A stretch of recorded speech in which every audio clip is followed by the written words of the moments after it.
আমন্ত্রণ রাতের বাংলাদেশে। শুরুতে জানিয়ে দেব শিরোনামগুলো।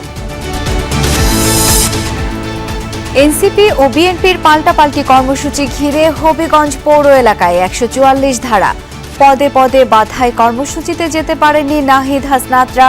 জেলা ছাত্রদল সভাপতি সহ শতাধিক আসামি করে মামলা।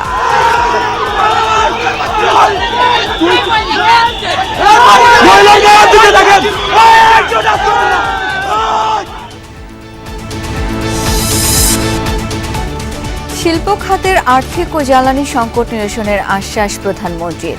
বরেন্দ্র অঞ্চলে পানি ব্যবস্থাপনায় ১২,০০০ কোটি টাকার প্রকল্প নেয়ার সিদ্ধান্ত। তারেক রহমানের সফরের জন্য অপেক্ষা করছে ভারত, জানালেন হাই কমিশনার। ট্রাম্পের বিশেষ দূতের সফর ঘিরে চাপ অনুভব করছে না পররাষ্ট্র মন্ত্রণালয়। ইসিতে রাজনৈতিক নিয়োগের সমালোচনা জামায়াতের। অহেতুক উত্তেজনা সৃষ্টির চেষ্টা করছে ৭১-এর পরাজিত শক্তি, অভিযোগ বিএনপি নেতাদের। যশোরে ৩ সহযোগী সহ চট্টগ্রামের শীর্ষ সন্ত্রাসী ডেভিড ইমন গ্রেপ্তার। রাজধানীতে র্যাবের হাতে ধরা পড়েছে মোহাম্মদপুরের ত্রাস লেদু। এছাড়াও রাতের বাংলাদেশে থাকছে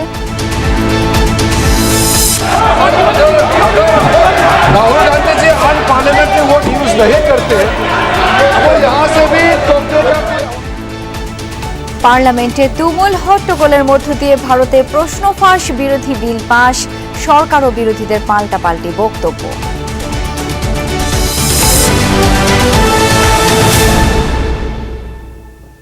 এতক্ষণ শিরোনামগুলো দেখছিলেন, আপনাদের সাথে আছি আমি শাওন দত্ত।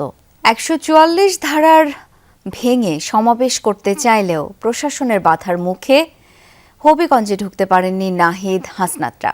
ফিরে গেছেন জেলা ছাত্রদল সভাপতি সহ শতাধিক জনের বিরুদ্ধে মামলা করে।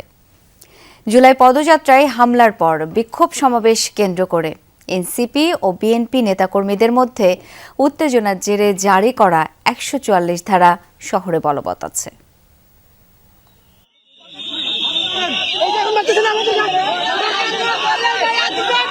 ঘোষণা ছিল হবিগঞ্জে বিক্ষোভ সমাবেশের, কিন্তু পথেই পুলিশের বাধার মুখে পড়ে এনসিপির বহর। কেন্দ্রীয় নেতাদের উপস্থিতিতে চলে হাতাহাতি। আগে দলীয় কর্মসূচিতে অংশ নিতে মৌলভীবাজার সার্কিট হাউস থেকে হবিগঞ্জের উদ্দেশ্যে রওনা হন দলের আহ্বায়ক নাহিদ ইসলাম সহ কেন্দ্রীয় নেতারা। এ সময় তারা অভিযোগ করেন, পূর্ব ঘোষিত কর্মসূচি ঠেকাতে প্রশাসন পরিকল্পিতভাবে ১৪৪ ধারা জারি করেছে। তারা আমাদেরকে রক্তাক্ত করবে, তারা আমাদেরকে হত্যার উদ্দেশ্যে সন্ত্রাসী হামলা করবে, আর আমাদেরকে একটা প্রতিবাদ মিছিল পর্যন্ত করতে দিবে না। এটা হচ্ছে বর্তমানে বিএনপি সরকারের চরিত্র। তো আমরা আমাদের রাজনৈতিক যেটা অধিকার আমরা সেটা করতে যাব। তারা যদি মনে করে, জনাব তারেক রহমান যদি মনে করে যে তিনি ছাত্র দলকে হোক এই ধরনের একটা সন্ত্রাসী বাহিনী পুষবেন, তারা প্রকাশ্যে ঘোষণা করুক, আমরা সেভাবে মোকাবেলা করব। শ্রীমঙ্গল পেরিয়ে আবারও এনসিপির গাড়িবহর আটকে দেয় পুলিশ। যাত্রা নিরুৎসাহিত করা হলেও পুলিশের ঊর্ধ্বতন কর্মকর্তাদের সঙ্গে চলে বাদানুবাদ।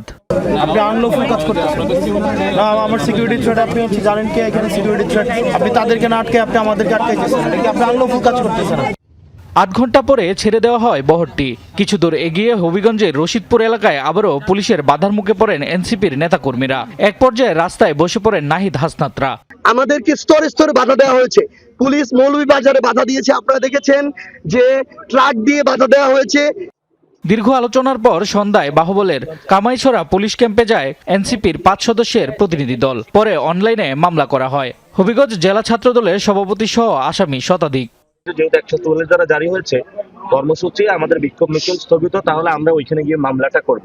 মূলত আজকে মামলাটা করা হয়েছে, আজকের মতো এতটুকুই। আমরা ইনশাআল্লাহ পরবর্তীতে এখানে আমাদের আহত যারা হয়েছে তাদের বিচার, ক্ষতিপূরণ এবং বিচার না হওয়া পর্যন্ত যেসব সন্ত্রাসীদের আমাদের আন্দোলন জারি থাকবে। এই সরকার পুরনো পথেই, স্বৈরাচারের পথেই হাঁটছে। অগণতান্ত্রিক ভাবে তারা ক্ষমতায় থেকে দেশকে নৈরাজ্যের দিকে নিয়ে যাচ্ছে।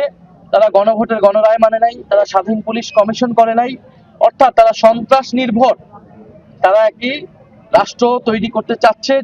মঙ্গলবার জুলাই পদযাত্রার গাড়িবহরে হামলার প্রতিবাদে বিক্ষোভ সমাবেশের ডাক দেয় এনসিপি। একই সময়ে পাল্টা কর্মসূচির ঘোষণা দেয় ছাত্রদল। দুই পক্ষের কর্মসূচি ঘিরে পৌর এলাকায় ১৪৪ ধারা জারি করে প্রশাসন। শামস তাবরিজ উচ্ছ্বাস, যমুনা নিউজ। বস্ত্র খাতের সংকট উত্তরণে বিটিএমএ এর কাছে প্রতিবেদন চেয়েছে সরকারের উচ্চ পর্যায়ের কমিটি। প্রধানমন্ত্রীর উপস্থিতিতে কমিটির দ্বিতীয় সভায় শিল্প খাতের আর্থিক ও জ্বালানি সংকট উত্তরণে ফলপ্রসূ আলোচনা হয়েছে বলে জানান বিটিএমএ সভাপতি শওকত আজিজ রাসেল।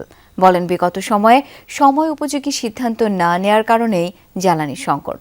এদিকে দেশের বরেন্দ্র অঞ্চলে ডাবল লিফটিং এর মাধ্যমে পানি সরবরাহের সিদ্ধান্ত নিয়েছে সরকার। এজন্য 12,000 কোটি টাকার 2টি প্রকল্পের কাজ শুরুর নির্দেশ দিয়েছেন প্রধানমন্ত্রী তারেক রহমান। তেলের পর এবার গ্যাস সংকটে ধুঁকছে দেশ। যান্ত্রিক গোলযোগে ভাসমান গ্যাস টার্মিনালে সরবরাহ বন্ধ থাকায় চাহিদার 44% ঘাটতি তৈরি হয়েছে, যার প্রভাব পড়েছে শিল্পাঞ্চল, পরিবহন ও আবাসিক খাতে। যদিও দীর্ঘদিন ধরেই জ্বালানির পাশাপাশি তারল্য ও আর্থিক সংকটে ভুগছে দেশের বস্ত্র খাত। সংকট উত্তরণে বাণিজ্যমন্ত্রীর নেতৃত্বে গত বুধবার উচ্চ পর্যায়ের কমিটি করে দেন প্রধানমন্ত্রী। সেই কমিটি প্রধানমন্ত্রীর উপস্থিতিতেই সপ্তাহের ব্যবধানে Bangladesh textile mills association BTM এর নেতাদের সাথে বৈঠক করে। উনি বলেছেন মিনস অফ ভেরিফিকেশন করে আমার কাছে নিয়ে আসো, তাহলে আমরা আইডেন্টিফাই করব কোন ফ্যাক্টরিকে আপনার রুখে দাঁড়ানোর জন্য সাপোর্ট করা যায়, কাকে করা যাবে না। এই সব কিছু একটা প্রেজেন্টেশন আকারে আমরা ওনার কাছে নিয়ে আসবো। আমাদেরকে উনি নেগলেক্ট করেনি, আমাদের কোনো এক্সিট প্ল্যানের কথাও বলেনি, উনি আমাদেরকে রিভাইভ করার জন্য চেষ্টা করছেন। আমরা ভীষণভাবে উৎসাহিত বোধ করছি। এখন বাকিটা হচ্ছে আমাদের গ্যাস, বিদ্যুৎ এগুলো একটু ঠিক করে নিয়ে আসা, ব্যবসা করার একটা পরিবেশ তৈরি করা, তো ওখানেও আমাদের কাজ চলছে। গত 17 বছর বস্ত্র খাতকে ধ্বংস করা হয়েছে উল্লেখ করে তিনি জানান, বর্তমান সরকার প্রধানের আন্তরিকতায় ব্যবসায়ীরা আবারও ঘুরে দাঁড়াতে প্রত্যয়ী। গ্যাসের যে সংকটটা আছে এটা তো নতুন সংকট না, এটা অনেক পূর্বের। আপনার সময় উপযোগী সিদ্ধান্তগুলো নেওয়া হয়নি বলেই আজকে এই সংকটটা। আজকে যে অ্যাটেনশন পাচ্ছি, আদর সমাদর পাচ্ছি বা আমাদের কথা যে শোনা হচ্ছে, এটা গত 17 বছর যদি আমাদের শুনতো তাহলে আজকে আমাদের এই দুরহ অবস্থা হইতো না। জলবায়ুর প্রভাবে পানির স্তর দ্রুত নেমে যাওয়া ও ফারাক্কা বাঁধের বিরূপ প্রভাবে রাজশাহী অঞ্চলে দীর্ঘদিন ধরেই পানির তীব্র সংকট। এতে কৃষিকাজ যেমন ব্যাহত হচ্ছে, উকি দিচ্ছে মরুকরণের আশঙ্কা। এই বাস্তবতায় সেচ সম্প্রসারণ ও টেকসই পানি ব্যবস্থাপনায় 12,000 কোটি টাকার 2টি প্রকল্প বাস্তবায়ন করতে চায় বরেন্দ্র বহুমুখী উন্নয়ন কর্তৃপক্ষ। আমরা নতুন প্রযুক্তি নিয়ে এসেছি, সেখানে আমরা সারফেস ওয়াটার ইউজ করে আমরা ওই অঞ্চলের কৃষকদের সেচের চাহিদা মেটাবো। আমরা ডবল লিফটিং পদ্ধতিতে বিভিন্ন নদী থেকে আমরা পানি সংগ্রহ করে সেখানে খালে দিব। 2টি উন্নয়ন প্রকল্প জমা দিয়েছে প্রায় 2,000 কোটি টাকার, এবং আরেকটি সমন্বিত মেগা প্রজেক্ট, সেটিও প্রায় 10,000 কোটি টাকার মতো। এদিন প্রধানমন্ত্রীর সভাপতিত্বে ভূমিকম্প বিষয়ক প্রস্তুতি সভা অনুষ্ঠিত হয়, যেখানে টাস্কফোর্স গঠন, 1 লাখ স্বেচ্ছাসেবক প্রস্তুত ও বিশেষ সেল গঠনের সিদ্ধান্ত হয়।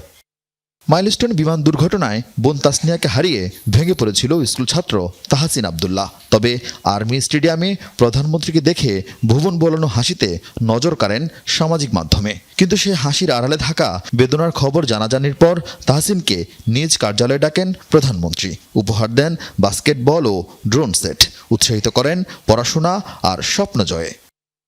আরিফিন শাকিল, যমুনা নিউজ, ঢাকা। সার্বভৌমত্ব, সমতা ও পারস্পরিক স্বার্থ সমুন্নত রেখে ঢাকা দিল্লি সম্পর্ক এগিয়ে নিতে সম্মত হয়েছে দুই দেশ।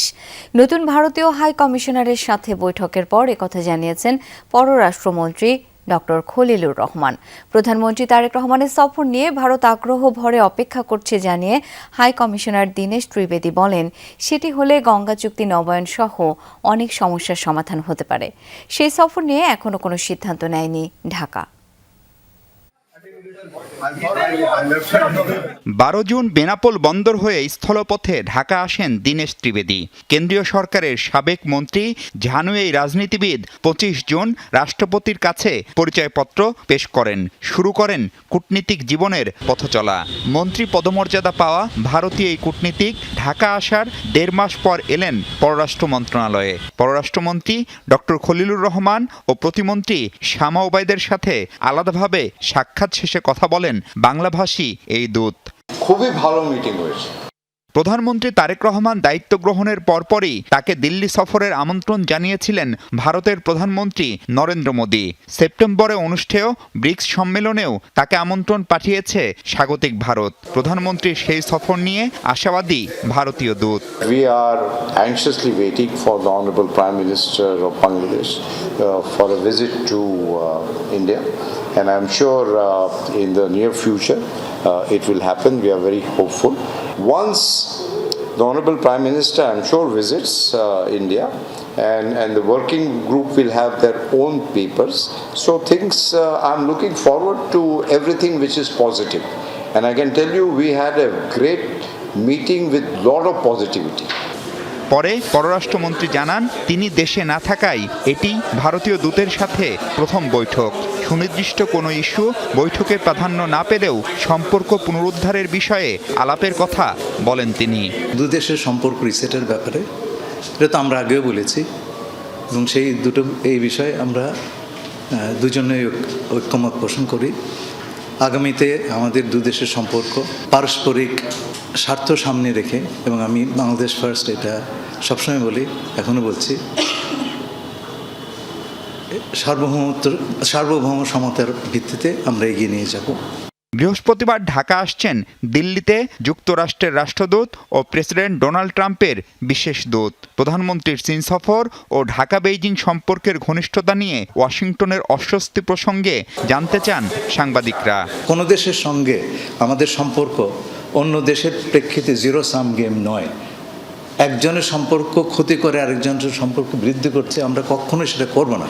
সব দেশের সঙ্গে আমাদের স্বার্থ অক্ষুণ্ণ রেখে, আমাদের স্বার্থকে এগিয়ে নিয়ে আমরা সম্পর্ক বৃদ্ধির চেষ্টা করেছি।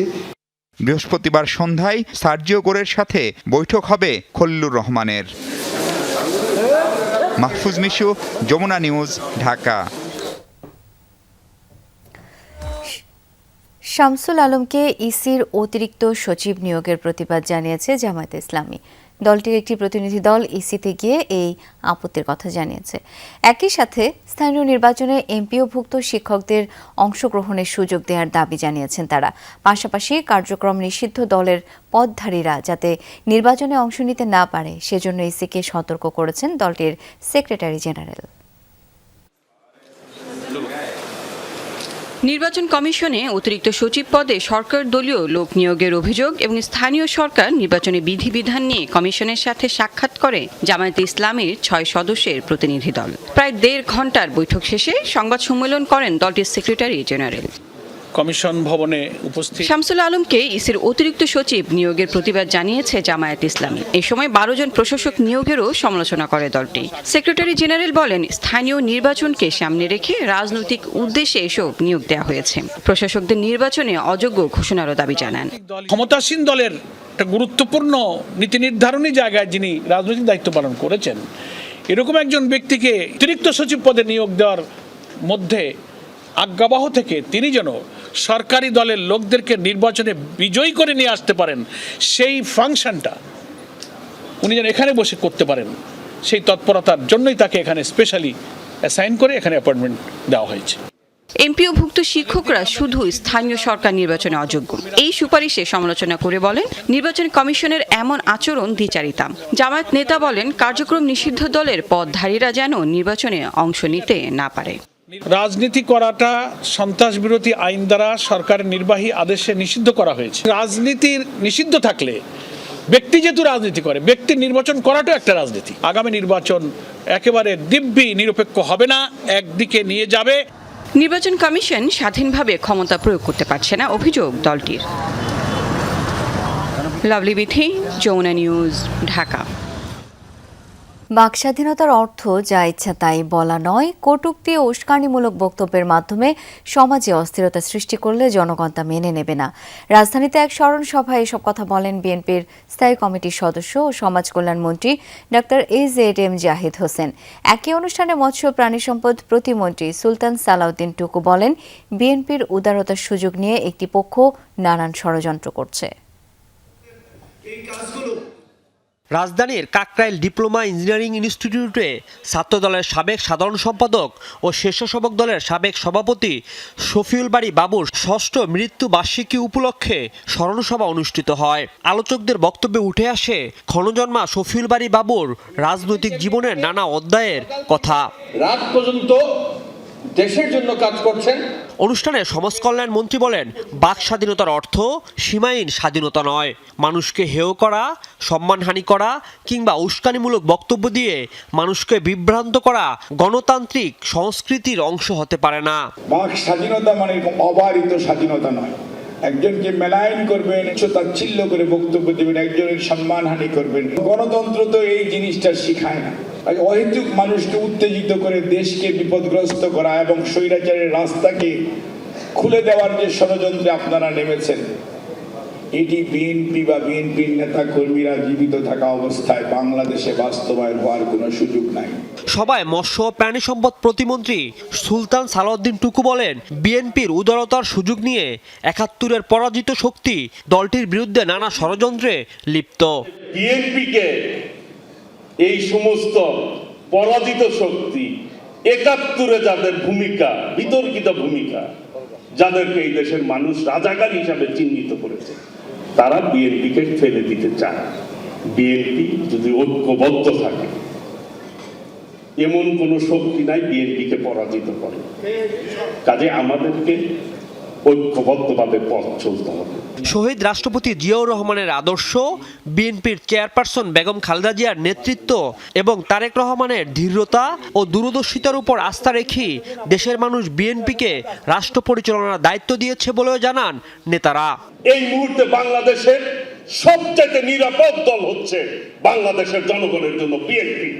রাজীব আহমেদ, যমুনা নিউজ, ঢাকা। অবশেষে ধরা পড়েছে চট্টগ্রামের আলোচিত সন্ত্রাসী ডেভিড ইমন। পুলিশ জানায়, ভারতে পালানোর সময় যশোরের ৩ সহযোগী সহ গ্রেপ্তার হয় সে। একাধিক হত্যা মামলার আসামি ডেভিড ইমন সম্প্রতি চাঁদার দাবিতে ব্যবসা প্রতিষ্ঠানে হামলা ও শিল্পপতির বাসায় গুলিবর্ষণ করে আলোচনায় আসে।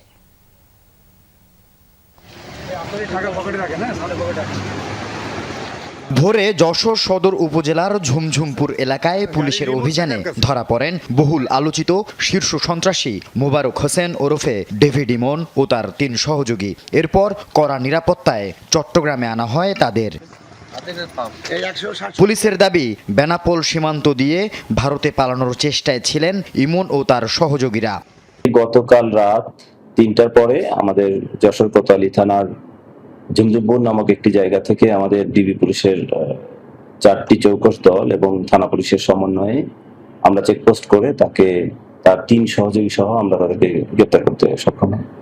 ২০২৫ সালে চট্টগ্রামের বাকলিয়ায় জোড়া খুন ও পতেঙ্গা সমুদ্র সৈকতে শীর্ষ সন্ত্রাসী ঢাকাই আকবরকে হত্যা মামলা সহ অন্তত 9টি মামলার আসামি ডেভিড ইমন। বিদেশে পলাতক আলোচিত টপ টেরর সাজ্জাদ আলী খানের হয়ে চট্টগ্রামে অপরাধ কর্মকাণ্ডে নেতৃত্ব দেয়া 3 প্রধান ব্যক্তির একজন ডেভিড ইমন। অপর 2 জন রায়হান ও ছোট সাজ্জাদ কারাগারে। রায়হানকে ধরতে নোয়াখালীতে অভিযান চালালেও সে পালিয়ে যেতে সক্ষম হয়। তার যে গতিপথ ছিল তাতে আমরা অনুমান করি সে যশোরে যাচ্ছিল, যশোর থেকে ভারতের উদ্দেশ্যে যাচ্ছিল। প্রতিমধ্যে তাকে আটক করা। আইন শৃঙ্খলা বাহিনী, পুলিশ বাহিনীর সক্ষমতা অনেক বেশি। তাদের এই ধরনের ধোঁকা বা তাদের এই ধরনের কোনো কিছুই আমাদের বিভ্রান্ত করে না। আমরা কিন্তু তাকে সঠিকভাবেই খুঁজে বের করে ফেলি। কোটি টাকা চাঁদা না দেয়ায় সম্প্রতি চট্টগ্রামের বাকলিয়ায় ডিডিএন নামে ইন্টারনেট সেবাদানকারী প্রতিষ্ঠানে তাণ্ডব চালায় ডেভিড ইমনের সহযোগীরা। ফাঁস হয় এই সন্ত্রাসীর ফোনালাপ। এর আগে চাঁদা না পেয়ে গার্মেন্টস ব্যবসায়ীর বাসা লক্ষ্য করে গুলি বর্ষণের ঘটনায়ও ডেভিড ইমনের নাম উঠে আসে। আল আমিন শিকদার, যমুনা নিউজ, চট্টগ্রাম। রাজধানীর মোহাম্মদপুর ও আদাবর এলাকায় চাঁদাবাজি, মাদক কারবার, কিশোর গ্যাং নিয়ন্ত্রণ, বিএনপি নেতা হত্যা সহ বিভিন্ন অপরাধে জড়িত থাকার অভিযোগে মনোয়ার হাসান জীবন ওরফে লেদু হাসানকে গ্রেপ্তার করেছে র্যাব ২। গতরাতে মোহাম্মদিয়া হাউজিং সোসাইটি এলাকায় অভিযান চালিয়ে তাকে গ্রেপ্তার করে আইন শৃঙ্খলা রক্ষা বাহিনী। দুপুরে মিডিয়া সেন্টারে সংবাদ সম্মেলনে র্যাব জানায় ৩২টি মামলার আসামি লেদু হাসানি বিএনপি নেতা বাদশাকে হত্যা করার জন্য আসামি পারভেজকে অস্ত্র দেন।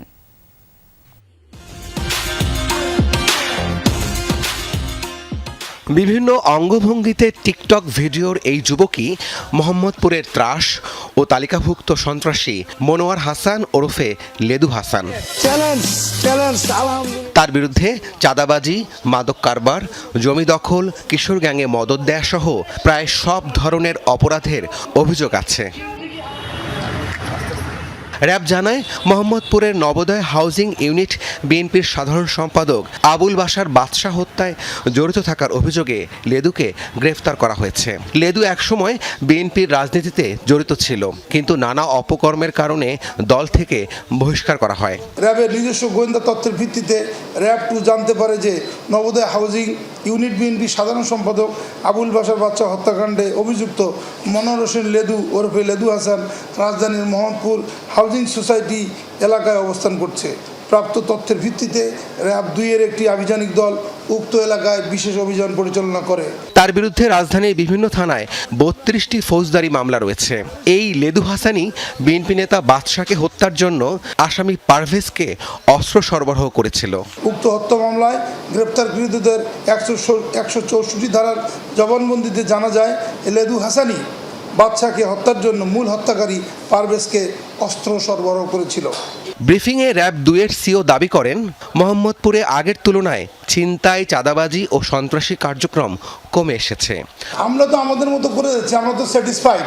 এখন সবাইকে তো স্যাটিসফাইড করা আমাদের পক্ষে সম্ভব না। রাব্বি সিদ্দিকী, যমুনা নিউজ, ঢাকা। হাম এখনও নিয়ন্ত্রণে আনা যায়নি, স্বীকার করলেন স্বাস্থ্যমন্ত্রী সরদার মোহাম্মদ সাখাওয়াত হোসেন। স্বাস্থ্য গবেষণা নিয়ে আয়োজিত এক কর্মশালায় তিনি জানান, বর্তমানে হাসপাতালে ভর্তি 99% শিশুই হামের টিকা পায়নি। ফরিদপুর ও খুলনায় বেশি টাকায় অপরিকল্পিতভাবে যন্ত্র কেনা হয়েছে বলেও জানান সরদার সাখাওয়াত হোসেন। কর্মকর্তাদের সততার সঙ্গে দায়িত্ব পালনের নির্দেশ দেন। কেউ ঘুষ চাইলে তাকে জানাতে বলেছেন মন্ত্রী। স্বাস্থ্য সম্পর্কিত এক গবেষণা প্রতিবেদনের ফলাফল উপস্থাপন নিয়ে কর্মশালার আয়োজন হয় আন্তর্জাতিক মাতৃভাষা ইনস্টিটিউটে। প্রতিবেদনে জানানো হয়, হাসপাতালগুলোতে মেডিকেল টেকনোলজিস্টের প্রায় 40% পদ শূন্য। জরুরি ও প্রয়োজনীয় ওষুধের প্রাপ্যতা 22%। ন্যাশনালি 6406টা স্যাংশন পোস্ট, সেখানে আছে বর্তমান কার্যরত আছে 3892। সো এই human resource gap is a very important one.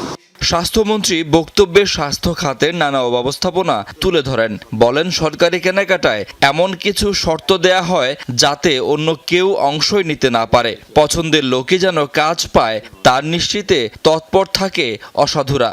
অপরিকল্পিতভাবে কেনা যন্ত্র নষ্ট হচ্ছে বলে জানান মন্ত্রী। 11 কোটি টাকার মেশিন আওয়ামী লীগ আমলে 18 কোটি টাকা দিয়ে 2টা রেডিওথেরাপির মেশিন কেনা হয়েছে। একটা পরে আছে ফরিদপুরে, একটা পরে আছে খুলনায়।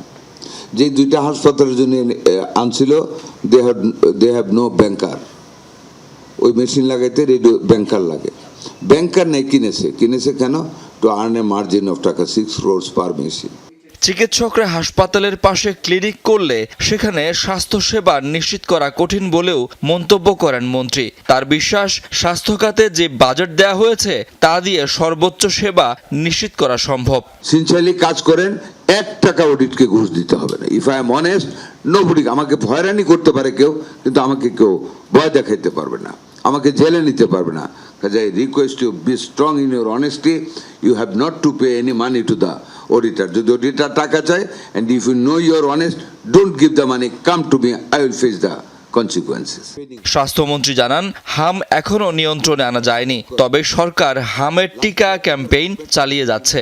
লাস্ট কেয়ারটেকার গভর্নমেন্টকে যখন ইউনিসেফ অনুরোধ করেছে, you will be in problem, you buy the vaccine, তারা কিনে নাই, ডেলিগেটেড প্রাইসে ইউনিসেফের নেবে না, প্রাইভেট কিনবে, জানি না কি কারণে বলছে, আমি কোনো সমালোচনা না বুঝে করবো না, but they did a very gross pissed. এখনো কিন্তু আমরা বিজনেসটাকে 100% কন্ট্রোলে আনতে পারি না। এখন হামে যারা এফেক্টেড আসতেছে 99% আনভ্যাকসিনেটেড বেবিস। 8 বিভাগীয় শহরে ক্যান্সার হাসপাতাল হবে বলে জানান সর্দার মোহাম্মদ সাখাওয়াত। দ্রুতই 5 বিভাগীয় শহরে উদ্বোধন হবে শিশু হাসপাতাল। সেই সাথে 1000 বেডের 18টি হাসপাতাল চালু ও 1 লাখ স্বাস্থ্যকর্মী নিয়োগের কথাও জানান মন্ত্রী। বিগত দিনগুলিতে ফ্যামিলি প্ল্যানিং কোনো কাজ হয়নি। শাকিল হাসান, যমুনা নিউজ, ঢাকা। সাবেক মন্ত্রী ও আওয়ামী লীগের সভাপতি মণ্ডলীর সাবেক সদস্য লতিফ সিদ্দিকীকে গ্রেপ্তার করেছে পুলিশ। রাজধানীর গুলশানের নিজ বাসা থেকে লতিফ সিদ্দিকীকে গ্রেপ্তার করা হয়। শাপলা চত্বর হত্যাকাণ্ডের মানবতাবিরোধী অপরাধ মামলার ওয়ারেন্টে তাকে গ্রেপ্তার করা হয়েছে বলে নিশ্চিত করেছেন গোয়েন্দা পুলিশের অতিরিক্ত কমিশনার মোহাম্মদ শফিকুল ইসলাম। লতিফ সিদ্দিকী তিনি 2009 থেকে 2014 পর্যন্ত আওয়ামী লীগ সরকারের বিভিন্ন মন্ত্রণালয়ে মন্ত্রীর দায়িত্ব পালন করেছেন।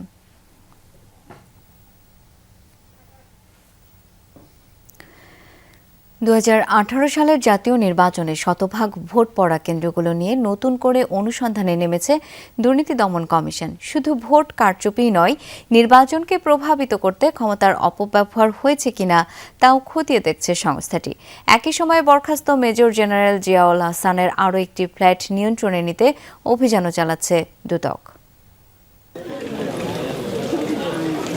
আওয়ামী লীগ সরকার আমলে অনুষ্ঠিত জাতীয় নির্বাচনগুলো নিয়ে দীর্ঘদিন ধরে ছিল নানা বিতর্ক। অভিযোগ রয়েছে প্রশাসন, নির্বাচন সংশ্লিষ্ট কর্মকর্তা এবং সরকারি বিভিন্ন স্তরের ব্যক্তিদের ব্যবহার করে নির্বাচনের ফলাফল প্রভাবিত করা হয়েছিল। এসব অভিযোগের অনুসন্ধানে 2025 সালের জানুয়ারিতে 5 সদস্যের একটি দল গঠন করে দুর্নীতি দমন কমিশন। সেই অনুসন্ধানের অংশ হিসাবে এখন খোঁজা হচ্ছে 2018 সালে জাতীয় নির্বাচনে শতভাগ ভোট পড়া কেন্দ্রগুলোর দায়িত্বে থাকা কর্মকর্তাদের। নির্বাচন কেন্দ্রিক একটা অনুসন্ধান দুদকে চলমান রয়েছে এবং অনুসন্ধানকারী টিম এটা জানেন যে দুদকের একজন উপপরিচালকের নেতৃত্বে অনুসন্ধান কার্যক্রম পরিচালনা করছে। এদিকে আদালতের নির্দেশে বরখাস্ত মেজর জেনারেল জিয়াউল হাসানের মিরপুর ডিওএইচএস এর আরও একটি ফ্ল্যাটে অভিযান চালিয়েছে দুদক। উপপরিচালক হাফিজুল ইসলামের নেতৃত্বে নির্বাহী ম্যাজিস্ট্রেট সহ একটি দল ফ্ল্যাটে থাকা সম্পদের তালিকা ও জব্দ কার্যক্রম পরিচালনা করে। জিয়াউল হাসানের আজকে একটা ফ্ল্যাট ইনভেন্টরি করছে, মালামাল কিংবা যে জিনিসপত্র আছে তার একটা ইনভেন্টরি করা প্রয়োজন, মানে তালিকা করার জন্য দুদক আজকে ফ্ল্যাটের দরজা খুলে এগুলোর তালিকা তৈরি করছেন। এর আগে 22 জুলাই রাজধানীর জলসিঁড়ি আবাসিক প্রকল্পে জিয়াউল হাসানের আরেকটি বাসায় অভিযানে বিপুল পরিমাণ মূল্যবান সম্পদের তথ্য পাওয়ার কথা জানিয়েছিল সংস্থাটি। রাজীব আহমেদ, যমুনা নিউজ, ঢাকা। রক্তক্ষয়ী গণ অভ্যুত্থানে তরুণদের আত্মত্যাগের মধ্য দিয়েই নতুন বাংলাদেশের পথ চলা শুরু হয়েছে। সেই স্বপ্ন বাস্তবায়নে সরকার কাজ করে যাচ্ছে বলে জানিয়েছেন স্থানীয় সরকার মন্ত্রী ও বিএনপি মহাসচিব মির্জা ফখরুল ইসলাম আলমগীর। বলেন, সরকার আর তরুণদের সম্মিলিত প্রচেষ্টায় গড়ে উঠবে উন্নত, সমৃদ্ধ ও বৈষম্যহীন নতুন এক বাংলাদেশ। নানা ইস্যুতে বিতার্কিকদের আলোচনাও সরকারকে সমাধানের পথ দেখায় বলে মন্তব্য করেন মির্জা ফখরুল। আহসানুল্লাহ ইউনিভার্সিটিতে দ্য বাংলাদেশ ডায়ালগ আয়োজিত বিতর্ক প্রতিযোগিতার সমাপনী অনুষ্ঠান। স্কুল, কলেজ ও বিশ্ববিদ্যালয় এই 3 ক্যাটাগরিতে শিক্ষার্থীরা বিতর্ক প্রতিযোগিতায় অংশ নেন। সমাপনী অনুষ্ঠানে প্রধান অতিথি ছিলেন বিএনপি মহাসচিব ও স্থানীয় সরকার মন্ত্রী মির্জা ফখরুল ইসলাম আলমগীর। বাংলাদেশকে আবার নতুন করে সাজাবার প্রধান অতিথির বক্তব্যে স্থানীয় সরকার মন্ত্রী বলেন, গণ অভ্যুত্থানে তরুণদের রক্তের বিনিময়ে অর্জিত হয়েছে নতুন বাংলাদেশ। জানান, এ অর্জনকে অর্থবহ করতে ঐক্য, সুশাসন ও উন্নয়নের ধারাবাহিকতা নিশ্চিত করতে কাজ করছে সরকার। বড় রকমের একটা অভ্যুত্থানের মধ্য দিয়ে আমাদের ছেলেদের রক্তের বিনিময়ে আমরা বাংলাদেশকে আবার নতুন করে সাজাবার একটা সুযোগ পেয়েছি। একটা ফ্যাসিবাদকে হটিয়ে দিয়ে একটা গণতান্ত্রিক পরিবেশ সৃষ্টি করেছে, উদার একটা গণতান্ত্রিক ব্যবস্থাকে প্রতিষ্ঠা করবার সুযোগ এনে দিয়েছে। এই জিনিসটা কিন্তু আমাদের জন্য একটা বিরাট পাওয়া বলে আমি মনে করি। মির্জা ফখরুল আরও বলেন, প্রধানমন্ত্রী দায়িত্ব নেয়ার আগে একটি পরিকল্পনার ইঙ্গিত দিয়েছিলেন। ক্ষমতা গ্রহণের পর সেই পরিকল্পনার বাস্তবায়নে নেয়া নানা পদক্ষেপ দেশবাসীর মধ্যে নতুন আশার সঞ্চার করেছে। তিনি চেয়েছেন এই দেশটাকে আবার নতুন করে গড়ে তুলতে হলে একটা পরিকল্পনা দরকার। সেই পরিকল্পনার কাজ শুরু করেছেন মাননীয় প্রধানমন্ত্রী তারেক রহমান সাহেব। তিনি ইতিমধ্যে কতগুলো দৃষ্টান্ত স্থাপন করেছেন। সেই পরিবর্তনগুলো যদি আমরা আনতে পারি, আমরা অনেক দূরে এগিয়ে যেতে সক্ষম হব। বিএনপি মহাসচিব বলেন, দেশ এগিয়ে নিতে প্রধানমন্ত্রী নিরলস কাজ করে যাচ্ছেন। আশা করেন তার এই প্রচেষ্টা নতুন বাংলাদেশ বিনির্মাণে ইতিবাচক ভূমিকা রাখবে। তীরে আমরা পৌঁছবই। সবাইকে ধন্যবাদ আমাকে আমন্ত্রণ জানার জন্য। শামীম রেজা, যমুনা নিউজ, ঢাকা। ধন্যবাদ। একই জমিতে নবায়নযোগ্য বিদ্যুৎ ও শস্য উৎপাদন নিয়ে ভাবছে সরকার, এমনটাই জানিয়েছেন বন, পরিবেশ ও জলবায়ু মন্ত্রী আব্দুল আওয়াল মিন্টু। বিকেলে জাতীয় অ্যাগ্রো ভোল্টাইকস কর্মশালায় বক্তব্য রাখেন তিনি। জানানো হয়, জাপান সরকার ও এইচএসবিসি ব্যাংকের যৌথ উদ্যোগে মানিকগঞ্জে এই ধরনের প্রকল্প বাস্তবায়ন করা হয়েছে, যেখানে জমির উপর কিছুটা উঁচুতে সৌর প্যানেল স্থাপন করা হয়েছে আর প্যানেলের নিচে ফাঁকা জায়গায় ফসল চাষ, গবাদি পশু পালন বা অন্যান্য কৃষিকাজ করা যাচ্ছে। এর সুবাদে সৌর প্যানেলের আংশিক ছায়া মাটির আর্দ্রতা ধরে রাখতে সাহায্য করে, সেচে পানির চাহিদা কমায় ও অতিরিক্ত তাপ থেকে ফসলকে সুরক্ষা দেয়। Approximately 10,000 megawatt in the coming years. Bangladesh আগামী কয়েক বছরে প্রায় 10,000 মেগাওয়াট নবায়নযোগ্য জ্বালানি উৎপাদনের লক্ষ্য নিয়েছে। এই লক্ষ্য অর্জন করতে হলে নতুন প্রযুক্তি, শক্তিশালী নীতিগত সহায়তা, সরকারি বেসরকারি অংশীদারত্ব এবং আন্তর্জাতিক সহযোগিতা সবকিছুরই প্রয়োজন হবে। সেই দিক থেকে এগ্রিভোল্টাইকস এই জাতীয় যাত্রায় একটি গুরুত্বপূর্ণ ভূমিকা রাখতে পারে। নির্বাচিত প্রতিনিধিকে অসম্মান করে পরাজিতদের মূল্যায়ন করে সরকার নিজেই দ্বন্দ্ব উস্কে দিচ্ছে, এমন মন্তব্য করেছেন জামায়াতে ইসলামীর নায়েবে আমির অধ্যাপক মুজিবুর রহমান। বিকেলে জাতীয় প্রেস ক্লাবে জুলাই গণ অভ্যুত্থান উত্তর কাঙ্ক্ষিত শিক্ষা ব্যবস্থা আমাদের করণীয় শীর্ষক এক সেমিনারে এই মন্তব্য করেন তিনি। নায়েবে আমির বলেন, এই সরকার গণভোটে 70% মানুষের ভোটকে অস্বীকার করছে, সংবিধান সংস্কারের বদলে সংশোধনের কথা বলছে, বিশ্ববিদ্যালয়ের শিক্ষক থেকে প্রশাসনের সবখানে দলীয় লোক নিয়োগ করছে। বলেন, এমন অনিয়মের রাজত্ব চলতে থাকলে সঠিকভাবে দেশ চালাতে পারবে না সরকার। সেমিনারে বাংলাদেশ আদর্শ শিক্ষক ফেডারেশনের পক্ষ থেকে স্থানীয় নির্বাচনে এমপিওভুক্ত শিক্ষকদের অংশগ্রহণের সুযোগ রাখা অব্যাহত, এমপিওভুক্ত চাকরি জাতীয়করণ করা সহ শিক্ষক সমাজের 9 দফা দাবি উপস্থাপন করা হয়। চাঁপাইনবাবগঞ্জে 3টা সংসদ আসন, এই 3টা আসনেই বাংলাদেশ জামাত ইসলামী পেয়েছে। ওখানে লড়াই করে ফেল করেছিল, আপনারা অনেকেই নাম জানেন, চিনেন, হারুন সাহেব। বর্তমান সরকার ওই হারুনকে ওই জেলার কি করেছে, জেলা প্রশাসক করেছে, মাথায় উঠাই দিচ্ছে। এখন আপনারা বলেন, দ্বন্দ্ব যে শুরু হলো, এটা তো এখান থেকেই দ্বন্দ্ব শুরু হবে। সরকার নিজেই দ্বন্দ্ব শুরু করার একটা ষড়যন্ত্র করছে বলে মনে হয়। আমেরিকান উড়োজাহাজ কোম্পানি বোয়িং এর কাছ থেকে 21টি অত্যাধুনিক বিমান আনছে ইউএস বাংলা এয়ারলাইন্স। সকালে রাজধানীর একটি হোটেলে এই নিয়ে চুক্তি সই হয়েছে। প্রায় $150 কোটি এই চুক্তির আওতায় 2027-এর মধ্যে বিমানগুলো কোম্পানিটির বহরে যুক্ত হবে। বিদেশি এয়ারলাইন্সগুলোর চ্যালেঞ্জ মোকাবেলায় আকাশপথের ব্যবসা সম্প্রসারণে মাঠে নেমেছে দেশের উড়োজাহাজ সংস্থাগুলো।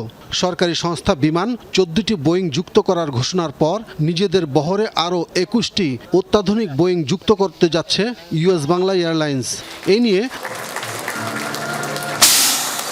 রাজধানীর একটি হোটেলে দুপক্ষের চুক্তি সই হয়েছে। Fortifying our national capabilities, reducing dependence on foreign expertise, and ensuring that more of the value created by our growing aviation industry remains within our own economy.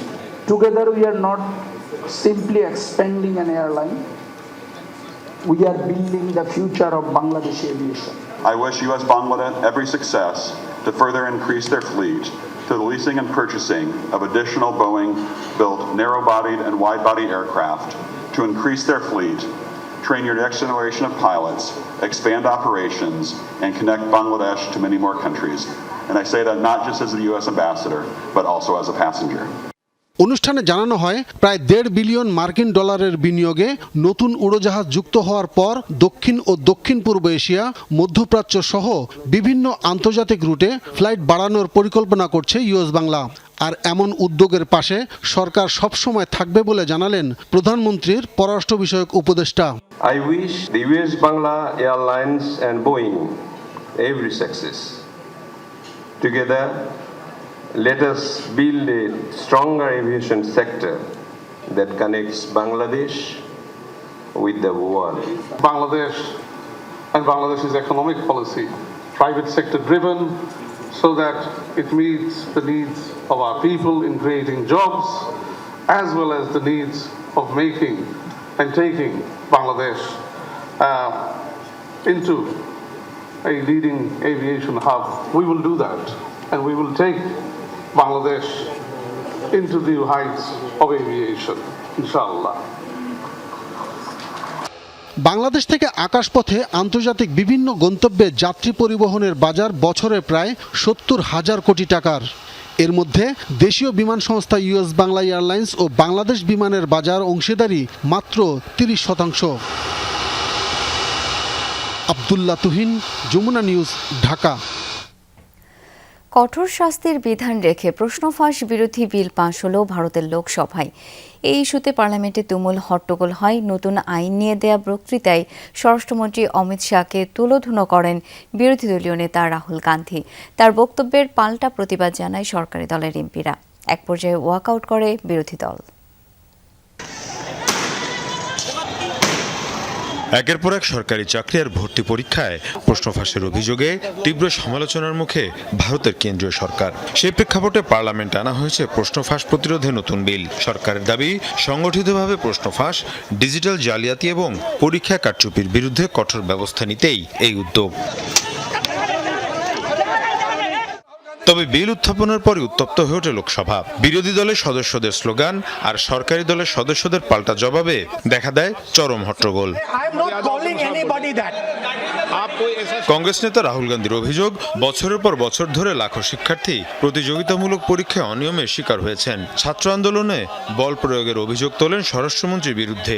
পাশাপাশি শিক্ষা ব্যবস্থা নিয়ে রাষ্ট্রীয় স্বয়ংসেবক সংঘ বা আরএসএস এর সমালোচনা করেন। রাহুল বলেন, ধর্মেন্দ্র প্রধান কেবল একটি প্রতীক, ছাত্রদের আসল শত্রু আরএসএস। স্বরাষ্ট্রমন্ত্রীর এখানে এসে বসার সাহস নেই। তিনি গাড়িতে বসে ভয়ে কাঁপছেন, কারণ তার অনুমতিতেই ছাত্রদের ওপর গুলি চালানো হয়েছিল। ধর্মেন্দ্র প্রধানের পদত্যাগটা লোক দেখানো, কারণ ধর্মেন্দ্র প্রধান কখনো শিক্ষা মন্ত্রণালয় চালাননি। যে সংগঠনটি শিক্ষা মন্ত্রণালয় চালায় তার নাম আরএসএস। ধর্মেন্দ্র প্রধান একটি প্রতীক, আসল শত্রু হলো আরএসএস। অন্যদিকে বিজেপির বক্তব্য, বিরোধীরা রাজনৈতিক উদ্দেশ্যে বিষয়টিকে ভিন্ন খাতে নেওয়ার চেষ্টা করছে। রাহুলের মন্তব্যের করা সমালোচনাও করা হয়। রাহুল গান্ধী যে ভাষায় কথা বলছেন তা পার্লামেন্টের আচরণবিধির লঙ্ঘন। তিনি আসলে রাজনীতি থেকে ভ্যানিশ হয়ে যাচ্ছেন। তাই ছাত্রদের আন্দোলনের ওপর ভর করছিলেন তিনি।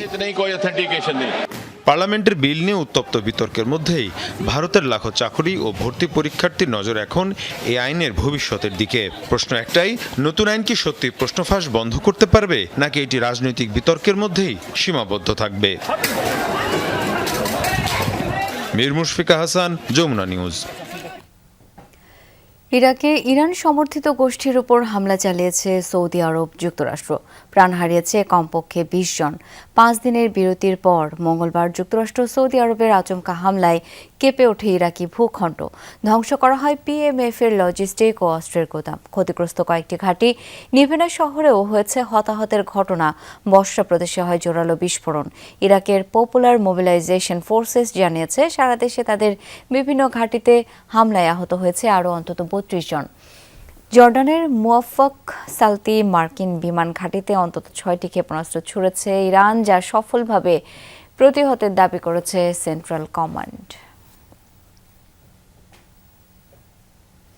এই ছিল রাতের বাংলাদেশের আয়োজনে। এতক্ষণ আমাদের সাথে থাকার জন্য সবাইকে অসংখ্য ধন্যবাদ। শুভরাত্রি।